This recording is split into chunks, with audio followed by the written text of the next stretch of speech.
radioescuchas de Radio M12 a través de Radio WAP. Muy buenos días, tengan todas y todos ustedes. Soy Antonio Sánchez Ballinas, coordinador de este su programa de Radio M12. Estimados amigos, el día de hoy nos toca feminismo en Radio WAP y hoy las compañeras van a tocar el tema del caso de Gina Esquinca. Para ese efecto, dejo los micrófonos y el programa en manos de mis compañeras. María Olano, Sonia Jiménez y Carolina Ramírez. Conduciendo, María Olano. Adelante, María. Buenos días, Gina. Buenos días a todas, a todos. Comenzamos. Dale, adelante. Muy buenos días. Muchísimas gracias, Toño, por el espacio. Muchas gracias a Radio WAP por permitirnos continuar alzando la voz. Hoy, 8 de marzo, seguimos en lucha y vamos a hablar de los datos que más conmueven a nuestra sociedad.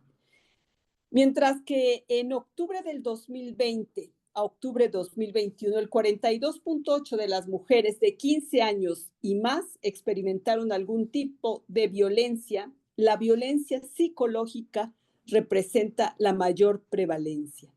UNICEF México dice que 6 de cada 10 mujeres adolescentes entre 15 y 17 años ha sufrido al menos un incidente de violencia emocional, física, sexual o económica a lo largo de su vida.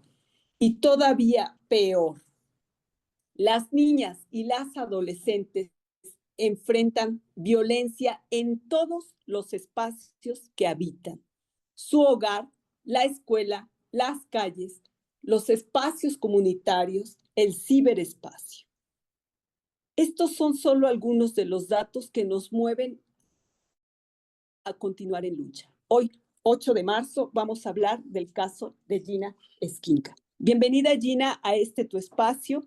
Queremos que nos compartas cuál es tu caso, qué necesitas y todos los detalles que mis compañeras, bienvenida también Sonia, bienvenida Caro, vamos a ir tratando de armar y articular para que la sociedad tome conciencia de lo que está sucediendo dentro de los hogares, de lo que sucede y que se calla en muchos de los casos, de lo que sucede y la ley todavía no alcanza a tomar remedio y justicia. Bienvenida, Gina. ¿Con qué quieres comenzar?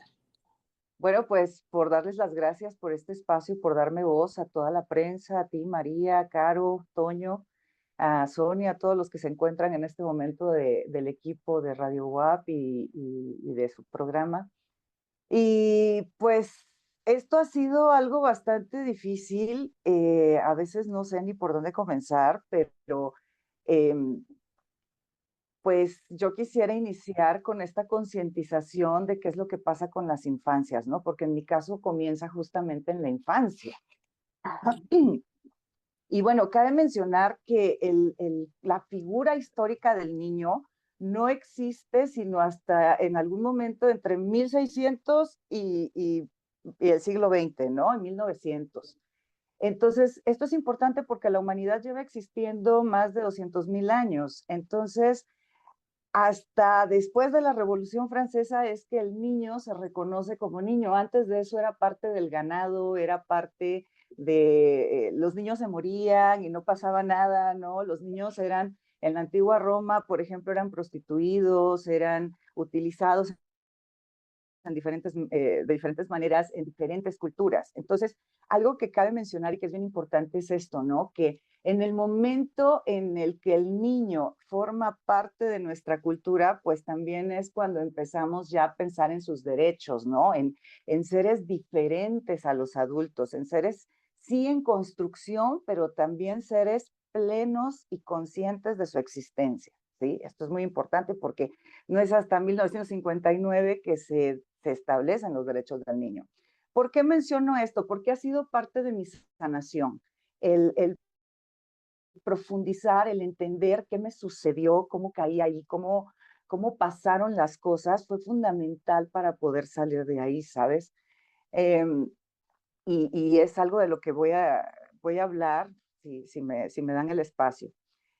¿Cómo se da, cómo se origina la violencia en mi casa? En primer lugar, todo esto, ¿verdad? Yo lo fui investigando Pero lo que puedo recordar, lo que puedo dar como testimonio es que había una relación conflictiva entre mis padres, de ahí empieza todo, ¿no?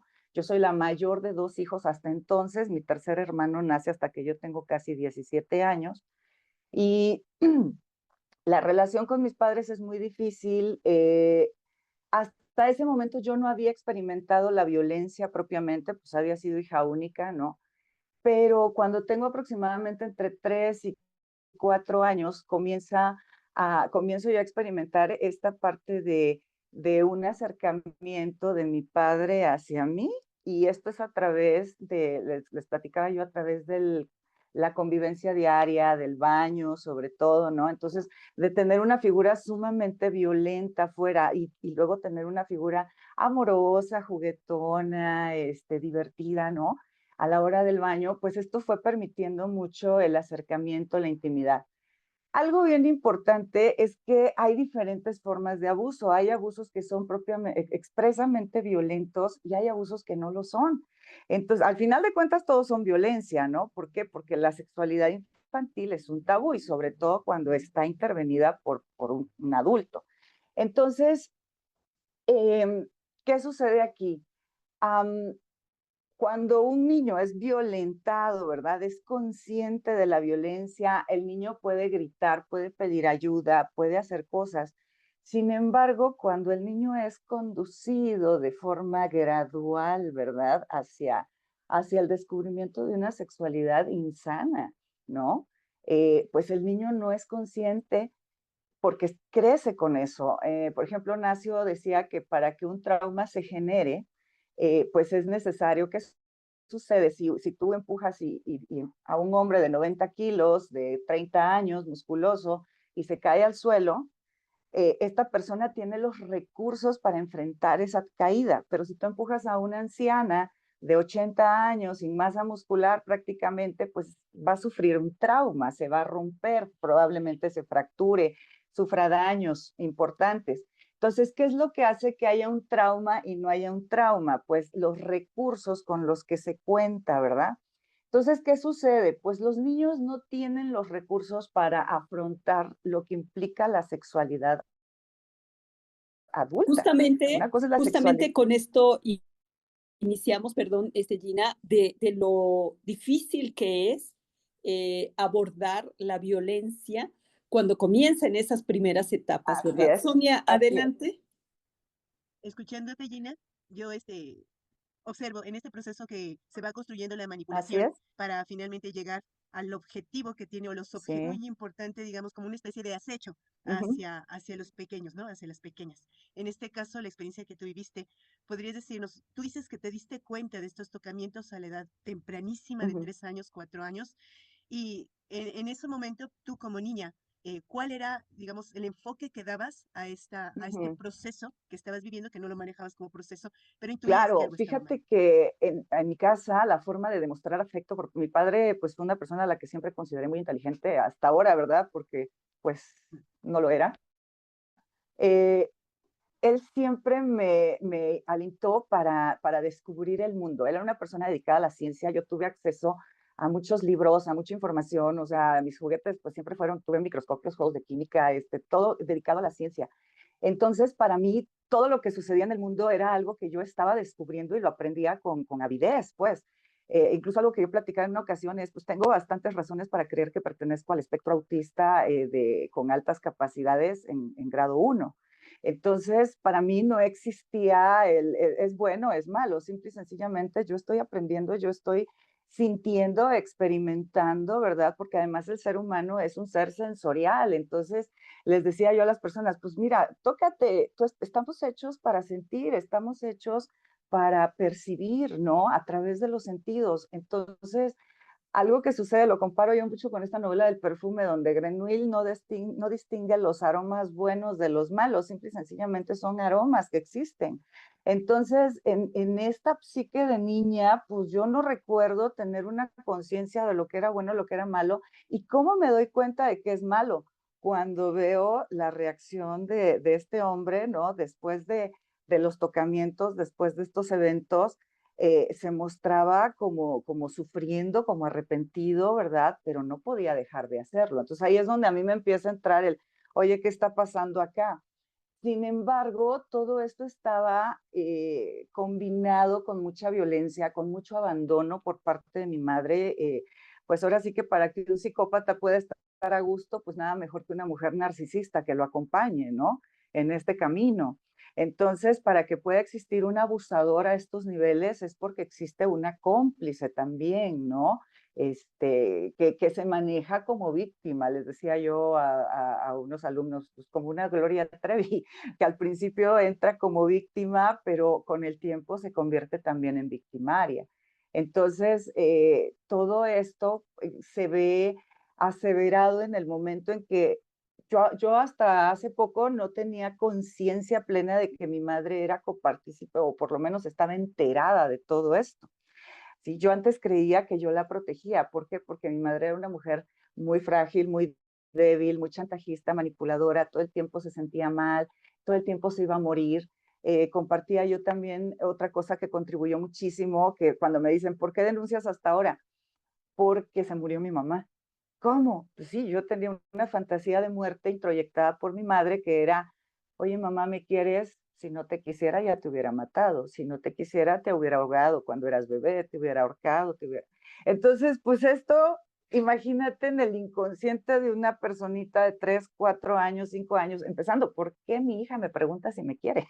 O sea, a mí nunca me han preguntado mis hijos si los quiero. Entonces, eh, vivía yo el abandono, el desamor, me dejaba por largos periodos en la casa, ¿no? Entonces, Héctor pues hacía lo que le daba la gana. Esto se vino acompañando también de exhibición de pornografía, de normalización de la sexualidad desvirtuada.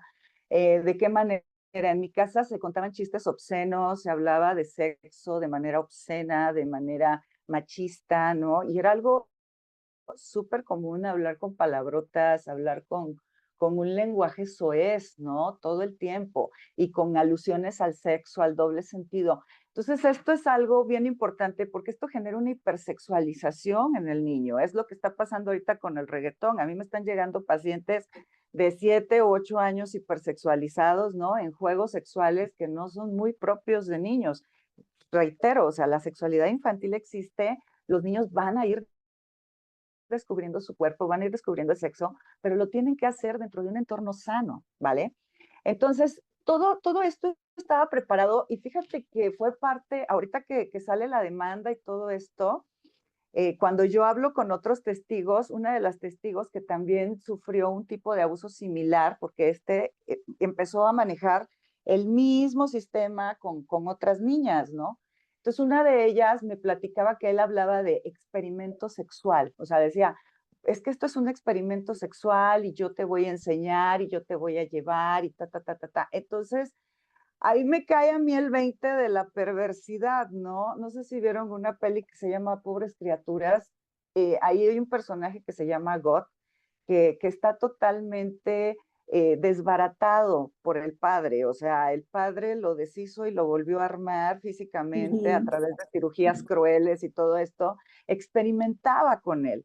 Pero Entonces, aquí tú estás haciendo referencia, Gina, a un a cómo él aspecto estaba bien haciendo, importante, sí, exactamente. No, pero el contexto en general, porque ujú, no solamente es el violentador, sino también que existe un facilitador. es un Cuéntanos, Caro, facilitador. tu punto de vista, por favor.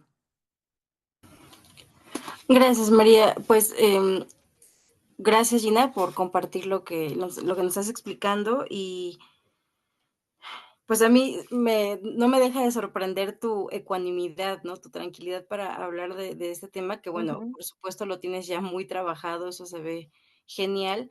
Y justamente aquí a mí me hace pensar esto que comentas de que, eh, no sé si, bueno, ya estés diagnosticada como tal, pero esto de tu probable autismo, ¿no? ¿Hasta qué punto crees que esta condición, esta neurodivergencia tal vez te ayudó a verlo, ¿no? Porque finalmente son Es una Sí, habilidad, ¿no? Casi, casi es un superpoder el sí. el poderlo, ser muy analíticos, ¿no? Y ser hasta un poquito objetivos, distantes, fríos, ¿no? De lo que sucede a tu alrededor. ¿Hasta qué punto crees que en tu caso particular eso, pues, te lo hizo, no sé si decirlo, manejable tal vez, o el poderte Mm, separar de la situación? Porque lo que tú describes, desafortunadamente, creo que es muy normal, como tú dices, ¿no? Muchos ujú, niños crecen en ambientes muy sexualizados y es muy normalizado y los adultos lo trivializan muchísimo, ¿no? Es chistoso, ¿no? Es chistoso cuando los niños empiezan a imitar acciones y actitudes que no ujú, les corresponden, ¿no? claro, Entonces, creo que lo que tú estás escribiendo, desafortunadamente, es muy normal, pero no todos, por supuesto, tenemos las mismas herramientas, ¿no? Para, exacto. poderlo vivir. Entonces, ¿cómo crees que eso influyó, si es que influyó en algo? Sí, fíjate que, bueno, una de las características que siempre tuve era que, pues, fui una estudiante sumamente destacada. Entonces, algo que les compartía yo en una ocasión a unos amigos era, sí, mi madre me dio mora, ¿no? Entonces, mi madre literalmente cuando yo soy bebé me empieza a darle unos 3 años, ya mis papás se dan cuenta que yo ya sabía leer sin que nadie me hubiera enseñado, ¿no?